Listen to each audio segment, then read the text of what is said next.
Hi everyone, it's Fitz with the Sit in My Car and Talk. A little too windy, a little too cold. I'm a lot too soft. I'm not ready for winter, but I am ready for Kansas State at TCU on Saturday in Fort Worth. Very, very interesting game. And I'll be honest, I was just talking to some fellow media types about this game. I can't get a grasp for TCU. I really can't. I know they're good. I know they're effective at winning games, which at the end of the day is all that matters. But I still am not sold that they're really a great football team, nor am I sold Kansas State's a great football team. I might probably be more certain that the Big 12 lacks a great football team more than anything, but someone has to be the best in this conference, at a very competitive conference filled with some really good teams that'll win a lot of games against non-conference opponents. And I think when you start comparing them to each other, you get a little bit lost because so much of it is about how teams fit together. So the question becomes this: can Kansas State suppress that TCU offense and what Max Duggan does so well enough to just simply outscore them? And I think they can. And it certainly helps that Kansas State is healthy going into this game. It sounds like everyone will be available that isn't, going through a traumatic season-ending injury, which no one was coming out of Iowa State. But they do expect Khalid Duke, who was the most injured out of Iowa State, to rejoin practice this week. So that's really good news. But kind of the big theme of the day, in an odd way, was the fact that Kansas State still stands as the only FBS program, or maybe Power 5, that doesn't have an interception thrown this year, which, of course, was a big part of the storyline with Adrian Martinez coming to Kansas State, and what a turnover machine and what a disaster he was, and he'd lose you a bunch of games and couldn't get you bowl eligible. Well, here's K-State 5-1. One win away from Adrian Martinez's first appearance in a bowl game. Interesting.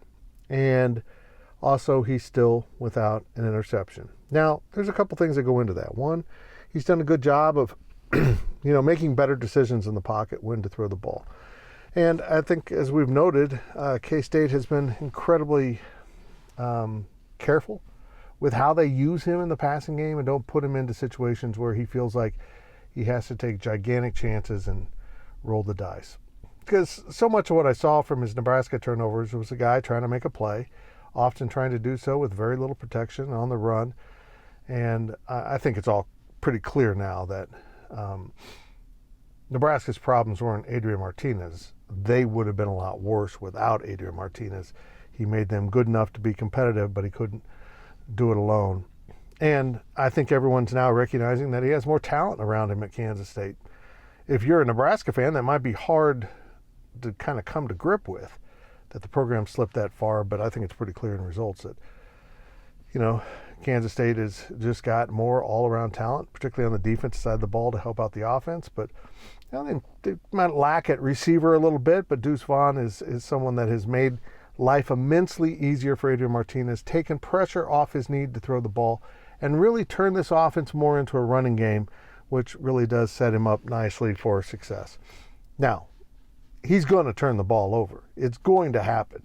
What you can have it is happen in, buckets. He averaged, a couple turnovers a game. It's felt like it, Nebraska, between fumbles and interceptions, and it depends on who you ask. The problem was his fumbles. The problems was his interceptions. But overall, it was just too, loose with the ball. And we've seen some of that in the pocket from him. But he did speak fondly about Kansas State on Tuesday and how important it is that he, is finally in a position to go to a bowl game. They should get that taken care of here, maybe Saturday, but certainly in the near future. And I think that just shows that he's progressed as a player. He's a great leader, and this team's fortunate to have him at quarterback because he's done some nice things. And he also mentioned this team's getting pretty close to playing a complete game. Now, if you ask me, they haven't come close at all. They've looked really good at Oklahoma. They look good enough at Iowa State. But I really feel like this team has a whole nother gear we haven't realized, we haven't seen, and we haven't enjoyed watching quite yet. And the key won't be finding that. The key will be staying in that groove once you do find that. Because going to TCU, coming home for Oklahoma State, which, as we discussed also amongst peers, that K-State wins this game, it could well be College game day coming to Manhattan for that Oklahoma State game. Then you got Texas, and then you go to Baylor and West Virginia and Kansas, and maybe the back end is a little more forgiving. But these three games, luckily 2 at home after Saturday's game in Fort Worth, are going to be an enormous testing ground for Adrian Martinez, this K-State team, and Chris Kleiman's program.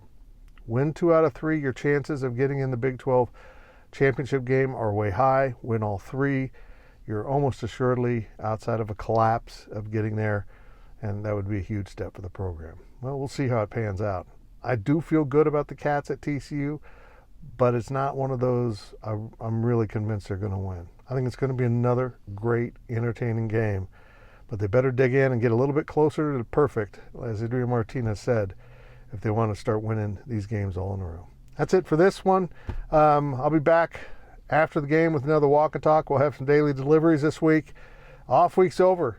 The Cats are back. They're 5-1. They're 3-0 in the conference. So much on the line. We'll be in Fort Worth with a full crew Saturday, covering it for everyone at GoPowercat.